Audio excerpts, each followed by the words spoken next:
In a rather surprising move, Saudi Arabia is trying to resume relations with its neighbor Qatar after more than 3 years of tension. In early December 2020, Riyadh announced that a resolution is within reach with this tiny yet gas-rich country. But there are a number of questions that need to be addressed.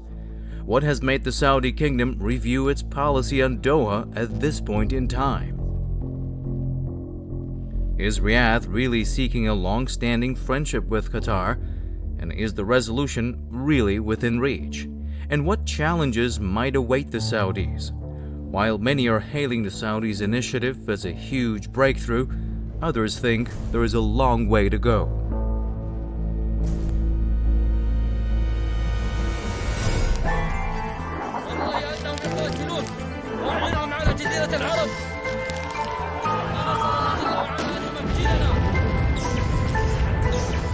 الحادث اللي حدث مؤلم جدا لجميع السعوديين.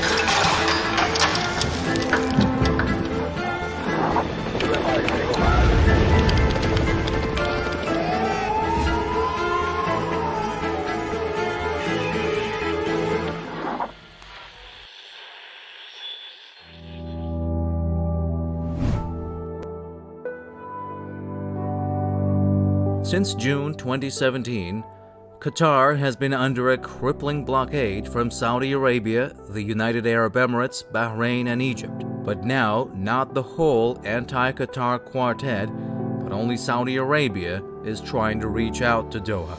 The world is changing dramatically. The 2020 has been an amazing year. At one point, I recall the price of oil was actually, they would pay you a certain amount to take a barrel of oil. It actually went below zero, if you like.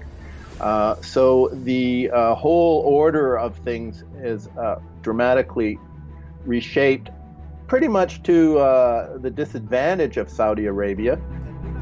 In its dying days, the Trump administration is busy keeping all its allies in the Persian Gulf united against Iran. Outgoing U.S. Secretary of State Mike Pompeo and Trump's Middle East advisor Jared Kushner have both visited the region for this purpose. But the Saudis have their own reasons for détente. The kingdom's traditional status in the Arab world has been damaged after its undeniable role in normalizing ties between some Arab states and the Israeli regime.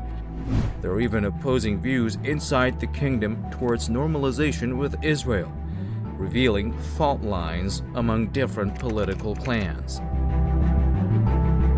The concept that we're seeing some kind of quote-unquote normalization in the Middle East as it seems that Trump's term is coming to an end, and Trump does seem to be playing a big role in this.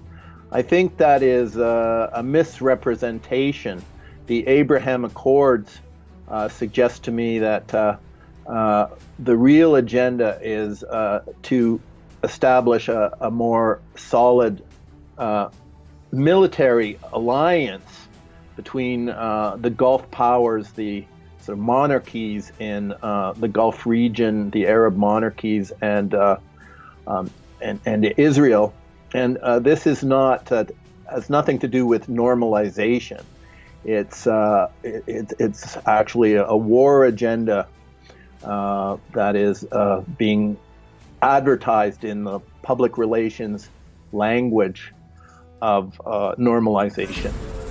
Moreover, Riyadh is not going to enjoy its greatest supporter, namely the Trump administration, in the 4 years to come. And at the same time, it has now received desirable signals from the Biden administration. This shaky position has made the Saudi officials take more cautious policies in the region. By modifying its foreign policy goals, the kingdom is in fact bracing itself for the approaching change of administration in Washington and a possible new order in the region. Moreover, a rapprochement with Doha means the Saudis can concentrate more on the Yemen war, which has turned out to be a quagmire for the Saudi army. And I think Saudi Arabia, has to maneuver to not become a kind of pariah in the world.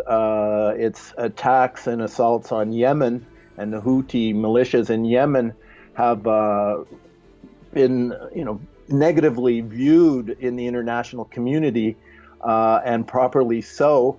Saudi Arabia has, could I say, a big PR problem that it has to address. That said, little progress has been made so far on resolving the dispute, as the trade and travel embargo on Qatar has not been lifted yet. Meanwhile, Qatar Airways, the country's flagship carrier, has been suing Saudi Arabia and other blockading partners in the Persian Gulf over the closure of their airspaces to the Doha-based airline. The airline is reportedly seeking at least $5 billion from the states for compensation related to the closure. In fact, there are plenty of sticking points for the Saudis. The most serious challenge they are faced with is how to get the other blockading states on board. Among silence from the Emiratis, who are by many accounts the main instigator behind the blockade, a satisfactory solution seems elusive. After about 4 years, cracks are becoming visible in the anti-Qatar alliance, while Riyadh wanting to end the blockade, while the UAE insists on it remaining in place. Much to the Saudis' dismay, Bahrain and Egypt are also reportedly inclined to Abu Dhabi in this case. According to Midhat Rende, a former Turkish ambassador to Qatar, the Emiratis don't even mind competing with Saudi Arabia, showing their willingness to overtake the kingdom.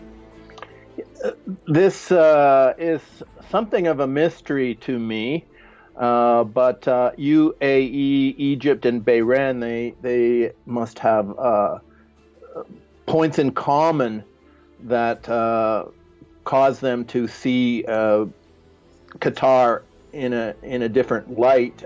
Perhaps they're not party to or privy to the internal dynamics of what's going on in Saudi Arabia that is pulling Saudi Arabia in this direction. Could it be that there is actually some chance of a kind of reconciliation of Iran and Saudi Arabia through Qatar as an intermediary? Perhaps this is an agenda that UAE, Egypt, and Bahrain aren't in a position to cope with right now. While some confidence-building steps might be taken in the run-up to the Persian Gulf Cooperation Council summit, it seems that the source of tension is still in place. At the core of the crisis are Qatar's ties with Iran, its alleged support for the Muslim Brotherhood, and its alleged use of the state-owned news network Al Jazeera to spread the Brotherhood's message, inciting popular uprisings. The Qataris have sent no signals that they are going to give in to these demands, which are among Saudi Arabia's 13 demands over the blockade.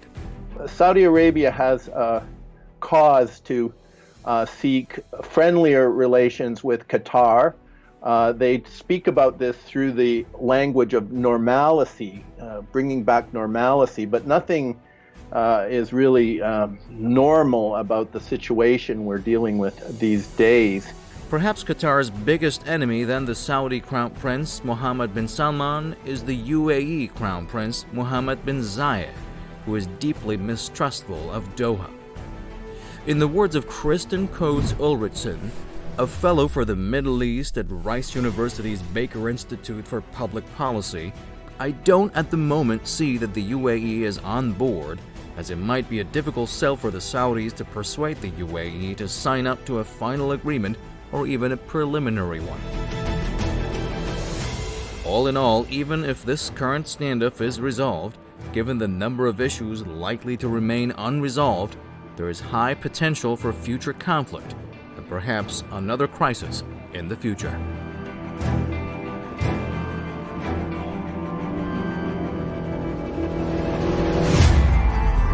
والله أنهم تقاتلون وعلى جزيرة العرب